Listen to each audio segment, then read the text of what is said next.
Oke, kita lanjut lagi ngobrol kita. Hari ini tambah peserta ngobrol. Om Rudi yang menyemangati kita kopi bistro. Yang mensponsor. Yang menyemangati. Jadi jangan ngantuk. Selain kopi ada susu juga. Ya. Minum dulu. Nah, tadi kita ngomongin tentang Panglima besar kita, Bapak Sudirman, kurang lebih dari asal beliau yang dari desa terpencil ya Pak Haji ya? Ya. Pencil sekali itu. Kalau saya pernah skripsi di daerah sana memang terpencil sekali. Ngambil ini Perang. judulnya perang. Perang batu. Nyari batu lah. Nah, tadi kita udah obrolin dari beliau itu siapa sampai sekolah.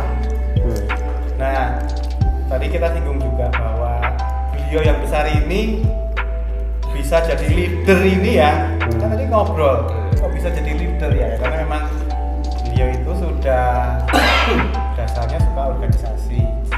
Bahkan di yang tadi kita sebutkan di Muhammadiyah sendiri itu beliau jadi pemimpin pemuda Muhammadiyah.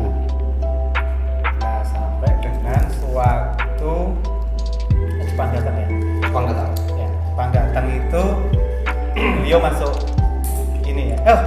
Sewaktu Jepang datang, beliau itu sempat ini ya ikut peta. Karir militernya di situ. Dari peta beliau sempat memberontak sempat ditahan lah. Begitu dari ditahan, waktu pada proses selanjutnya beliau melarikan diri, memberontak. Kalau nggak salah peristiwanya itu dia mau melucuti senjata Jepang ya? Iya. Ya. Iya, jadi sewaktu Ada peristiwa sudah yang perang kemerdekaan Iya. itu Iya. sedikit ini ya buat gambarannya. Beliau ini hanya kepala divisi. Iya. Tapi udah berkarir di militer. Kalau yang tokoh senior di atas beliau itu kalau pasti kita tahu Urip. Ya. Urip Sugiharto. Dan itu orang Banyumas. Jadi dia di bawah Urip Sugiharto untuk memegang di divisi PKR Raya di daerah Banyumas. Nah itulah kali ini. Tahu Banyumas? Terkenal dengan apanya? Ya. Ya itulah uniknya ya, beberapa tokoh besar itu memang dari Purwakarta di situ. Ada satu lagi yang kita lupa. Subroto. Wah, nggak tahu. Ya, beliau juga di situ. Ya, itu saya baru baca katanya dari situ juga dia. Nanti saya coba. Oke, lanjut Om.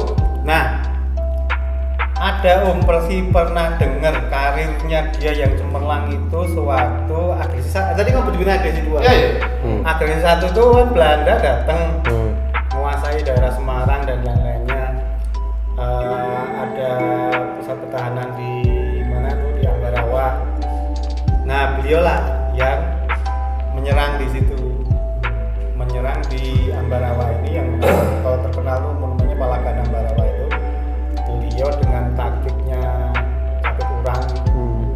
Nah, itulah nama beliau besar tuh dari di situ leadershipnya di organisasi militer. Ya disitulah kebesaran beliau di situ. Itu agresi 1 ya. Agresi itu. Agresi 1. Tahun Masih 46, 47, 46 itu istilahnya tuh ada, kalau kita selalu ada patron tuh ada Setelah perjanjian apa?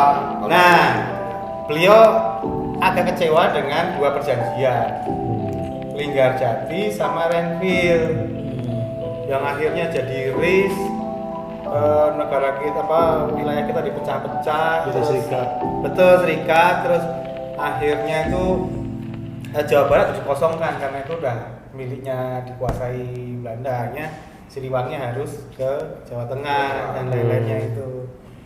Nah, udah seperti itu pun masih ada lagi Renville. Jadi semakin terdesak, tapi ya dengan ininya dia ya itu akhirnya merubah strategi perang. Iya. Jadi perang gerilya. Itu jauh tuh. Iya. Kalau kita suka ngetrek itu Iya. jalan kaki Om. Iya, itu jalan Dari kaki. sepanjang mana itu Banyumas sampai ke Lawu sana. Lawu sampai ke Pacitan dan lain-lainnya itu. Ya hanya beberapa ini aja, cuma tetap komando itu ada terus di situ. Karena kalau kota-kota besar kan memang udah dikuasai Belanda. Dan pada saat beliau gerilya itu kan yang hebatnya berkomunikasi, tetap satu Iya, komando. Beliau bergerilya, salah satu momen besarnya juga di tahun serangan umum 1 Maret. Iya. Ya, Kolonel Soeharto masuk si kota segala macam itu kan mensiasati gimana caranya ini di Jakarta atau di waktu itu mungkin pemimpin kita ada di Jogja juga. Itu tuh diplomasinya supaya jalan. Kalau dari sisi Belanda kan bahwa Indonesia itu udah nggak ada perlawanan, itu pemberontak aja. Tapi kita menunjukkan eksistensi bahwa kita tuh masih ada dan masih punya kekuatan untuk jalur diplomasi. Jadi 6 jam serangan umum itu menunjukkan bahwa Indonesia masih eksis. Jauh Belanda nggak bisa. Nah itu akhirnya titik balik kemenangan yang diperjuangkan dari sisi beliau ya, militer itu yang akhirnya ada bahan yang kuat untuk Hatta dan lain-lainnya untuk sampai ke KMP. Tapi tadi kita ngomongin soal Ambarawa, nah itu perannya Ambarawa di mana dia? Ambarawa itu kan sebenarnya kongsi, tangsi militer. Jadi dia itu kan tawanan Jepang di situ, melucuti senjata-senjata itu kan. Beliau waktu ditunjuk setelah ada aksi di peta di Mas itu ke dalam rangka melucuti senjata itu kan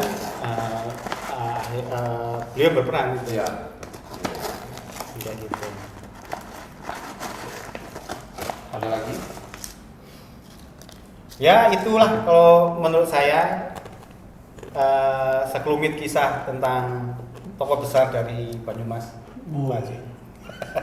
Mungkin nanti teman-teman dari Banyumas tadi BHCC bisa komentar. Mungkin kita ada yang salah. Iya.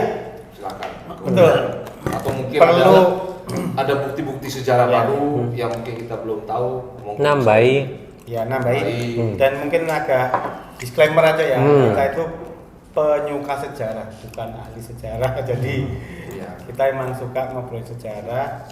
Dan kalau zaman sekarang kan semua informasi sebenarnya terbuka ya, tinggal kalau sewaktu kita. Jadi kalau tadi saya potong, yang menarik kan 3 jenderal besar itu semuanya dari Banyumas. Sudirman, Urip semua Urip, ya kita jadi kenil dulu. Iya, Urip, Gatot Subroto, Sudirman itu semua jenderal bintang 5 semua. Kalau saya nggak tahu bintangnya berapa, tapi beliau dari zaman kenil, kenil tahu ya. Dan itu semua yang pasti di setiap kota besar di Indonesia pasti punya nama Sudirman, Gatot Subroto, kalau nggak Urip, pasti itu. Ya paling ini Sudirman sama Gatot Subroto. Semua kota besar pasti ada nama jalan itu. Jalan protokol utama ya. Jalan utama. Momen yang mungkin kita perlu juga nanti sharing di sini. Tokoh-tokoh di balik Jenderal Sudirman siapa aja sih? Ya, yang membantu. Itu juga mungkin teman-teman BHCC punya informasi bisa di-sharing, kita bisa wawasan. Ya, jadi itu kebetulan kita sesuatu yang menarik dari tokoh besar kita ini. Beliau bukan dari keluarga kaya, keluarga hebat, dia dari desa pelosok sekali. Jangan dulu, sekarang aja masih pelosok. Sekarang aja masih pelosok gitu. Tapi ya karena memang dia itu ini ya cerdas lah ya, sangat tinggi sekali, aktif sekali, sehingga ya dengan jasa beliau lah Indonesia jadi merdeka, beneran merdeka. Jadi kadang-kadang kan 17 itu merdeka, tapi kan kita pernah membahas ya waktu tentang 17 itu tuh setelah kita proklamasi itu, kemudian Belanda masuk itu awal perjuangannya tuh di situ gitu. Awal Jadi 45 sampai 50 itu AMB. pernah. Ya posisi kita terdesak aja, lemah. Jadi itu teman-teman sobat pencinta sejarah Riva, hal yang bisa kita share ke obrolan kita, semoga bermanfaat. Kita lanjutkan lagi di obrolan lain. Kalau ada enak ya? komen, ide, saran, silakan ditulis di komen. Terima kasih sudah menonton.